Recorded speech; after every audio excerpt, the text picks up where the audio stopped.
प्यारे छात्रों, आज हम बताने वाले हैं कि आईयूपीएसी नाम कैसे निकालते हैं, मतलब कैसे निकालते हैं कि आईयूपीएसी नाम कैसे जानते हैं। तो आज हम सिखाएंगे आईयूपीएसी नामकरण। देखिए, सबसे पहले लिखा है आईयूपीएसी नामकरण। इसका फुल फॉर्म होता है international union of pure and applied chemistry. इसे हिंदी में कहते हैं अंतरराष्ट्रीय शुद्ध एवं अनुप्रस्थ रसायन संघ। सबसे पहले आपको ये याद करना पड़ेगा प्रेफिक्स। सबसे पहले आपको याद करना पड़ेगा प्रेफिक्स। प्रेफिक्स को हिंदी में क्या कहते हैं? पूर्व लग्न। पूर्व लग्न कहने का मतलब है जो पहले लगता है, उसे कहते हैं पूर्व लग्न। इंग्लिश में कहते हैं प्रेफिक्स। जैसे याद करना पड़ेगा कार्बन। एक कार्बन होगा तो मेथ, दूसरा कार्बन होगा तो एथ, तीसरा कार्बन होगा तो प्रॉप।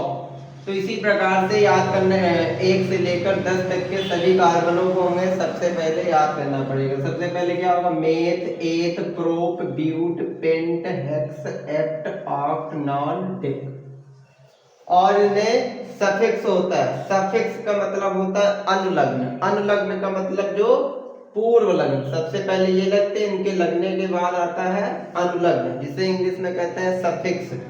सिंगल बॉन्ड होगा तो एन, डबल बॉन्ड होगा तो इन, अब ट्रिपल बॉन्ड होगा तो आइन। ट्रिपल बॉन्ड होगा तो आइन। ये हमारे फार्मूला है पहला, ये है दूसरा, ये है तीसरा। पहला फार्मूला ये होगा जिसके 3 बंद इसमें टच में हाइड्रोजन, पहला, दूसरा, तीसरा। ये हमारा सिंगल बॉन्ड है, पहला, दूसरा, तीसरा। तो इसे हम इस प्रकार से भी लिखते हैं। सी हमारे कितने हैं? 1 है। एच हमारे पास कितने हैं? 3 है। 1 2 3 सिंगल बॉन्ड है, सिंगल बॉन्ड। सी है, सी। एच हमारे पास कितने? 1 2 3।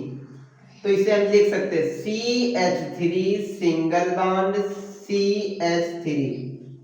इसका नामकरण कैसे करेंगे? आईयूपीएसी नामकरण कैसे करेंगे?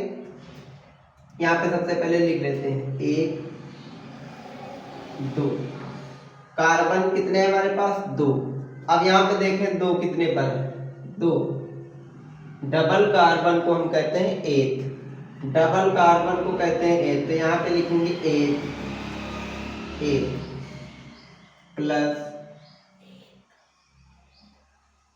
उसके बाद लिखेंगे सिंगल बॉन्ड। सिंगल बॉन्ड के लिए क्या लिखते हैं? सॉरी, गलत हो गया। एथ है, एथ प्लस सिंगल बॉन्ड। पहले हम लिख लेते कितने कार्बन है? 2। 1 और 2। 2 कार्बन के लिए लिखते हैं एथ, लिख लिया।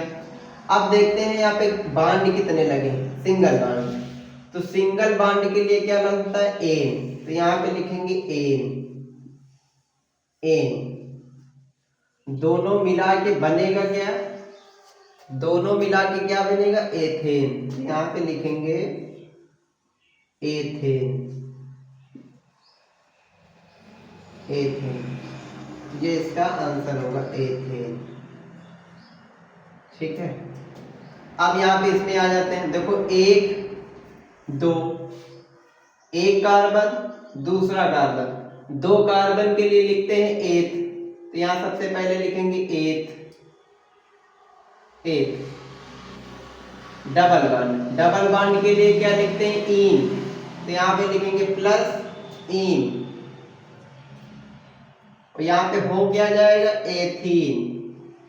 क्या हो जाएगा? एथीन। इसमें आ जाओ, कितने हैं? 1 है, 2 है। और 2 के लिए क्या लिखते हैं? एथ। यहाँ लिखेंगे एथ plus triple bond. Triple bond के लिए क्या लिखते हैं? आइन। तो यहाँ पे लिखेंगे आइन। आइन और दोनों मिला के क्या बनेगा? एथाइन। Ethyne, ethyne. पहले के लिए ये वाला सूत्र लगेगा, एल्कीन के लिए ये वाला सूत्र लगेगा, ये CnH2n। एल्काइल के लिए ये सूत्र लगेगा CnH2n सिंगल बॉन्ड 2। तो ये हमारा पैटर्न इतना, ये एक है, ये हमारा दूसरा है, और ये हमारा तीसरा है। ये यहां से लेकर यहां तक। अब ये निकालना है कि लिखा है CH3 single bond, CH double bond, CH single bond, CH2 single bond, CH double bond, CH2। अब यहाँ पे गिन लेते कि हमारे पास कार्बनों की संख्या कितनी है। सबसे पहले हम गिनेंगे कि कार्बन हमारे पास कितने हैं। गिनते हैं कितने कार्बन इसमें। तो एक, ये दूसरा, तीसरा, चौथा, पांचवा, छठा। अब हमें सबसे पहले कार्बनों की संख्या लिख लेना। उसके बाद क्या करना, उसके बाद देख लेना कि हमारे पास सिंगल बॉन्ड, डबल बॉन्ड कितने में लगा है। पहले में एक में लगा है, एक में डबल बॉन्ड लगा है, 4 में डबल बॉन्ड लिखा। तो सबसे पहले हम लिखेंगे 1, 4। दो होंगे तो डाई लिखेंगे, दो होंगे तो हम क्या लिखेंगे, डाई लिख लेंगे, दो के लिए डाई। अब हम देखेंगे कि कितने हमारे पास हैं। 1, 2, 3, 4, 5, 6।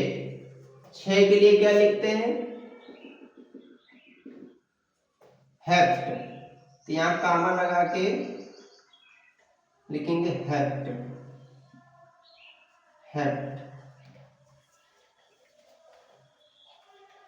और सिंगल बॉन्ड, डबल बॉन्ड के लिए क्या लिखते हैं, इन। तो यहां लिख देंगे इन।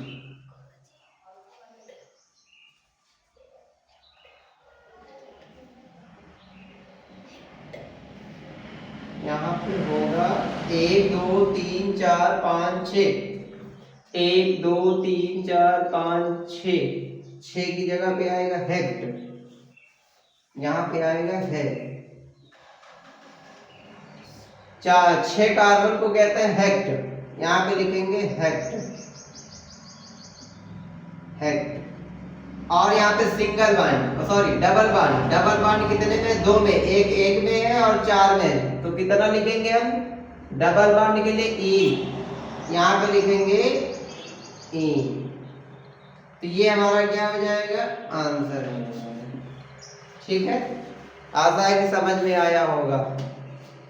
इन छोटे छोटे टुकड़ों से हम समझेंगे। सबसे पहले इससे समझेंगे, दूसरा इससे समझेंगे, तीसरा इससे समझेंगे। अगर ये तीनों समझ में आ गए तो ये भी समझ में आ जाएगा। अगर पहले में तो गिन लेना, पहले में डबल बॉन्ड है, चौथे में डबल बॉन्ड, तो लिखा पहले में और चौथे में। 2 होंगे तो डाई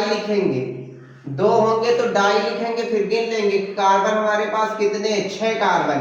और 6 कार्बन के लिए लिखते हैं हेक्ट लिख देना है। उसके बाद देखना कि डबल बॉन्ड को कहते हैं क्या, डबल बॉन्ड को क्या कहते हैं, इन। तो क्या लिख देना है, इन लिख देना। चाहे तो या ऐसे लिख दो, 1, 4 डाई हेक्टाइन,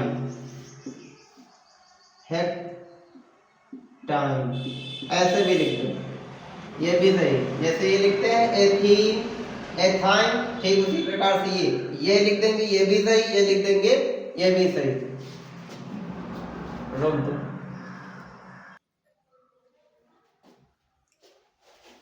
अब देखेंगे दूसरा लिखा है CH3 single bond, CH double bond, CH single bond, C triple bond, CH।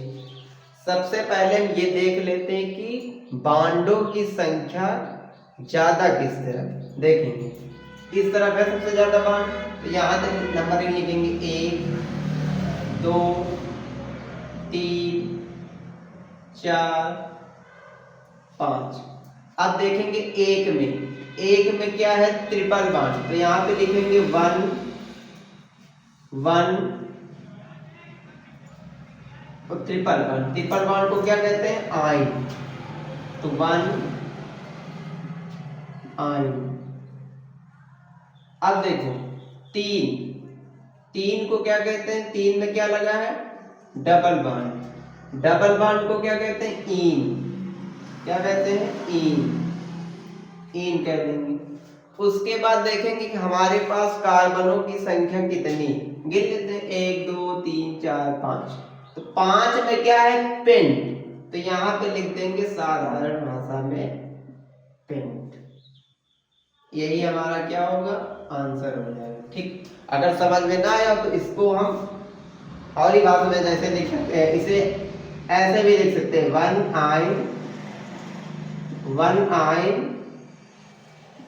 1 आइन का मतलब 3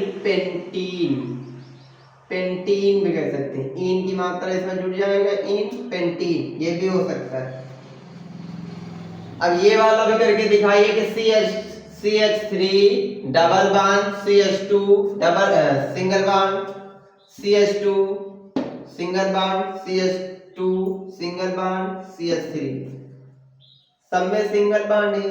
गिन लेते हैं 1 2 3 4 5 को क्या कहते हैं, पेंट, तो यहाँ पे लिख देंगे पेंट लिख देंगे। और सिंगल बॉन्ड को क्या कहते हैं, एन, तो इसमें जुड़ जाएगा एन, जैसे संधि कर रहे हैं वैसे ठीक प्रकार से ये भी, तो दोनों मिला के जुड़ जाएगा तो क्या बन जाएगा, पेंटेन, क्या बन जाएगा, पेंटेन। ये हो जाएगा इसका आंसर। अगर ये समझ में आ गया हो तो ये वाला आप कर लोगे, और जिसे आ जाए वो कमेंट में बताएगा इसका आंसर होगा क्या।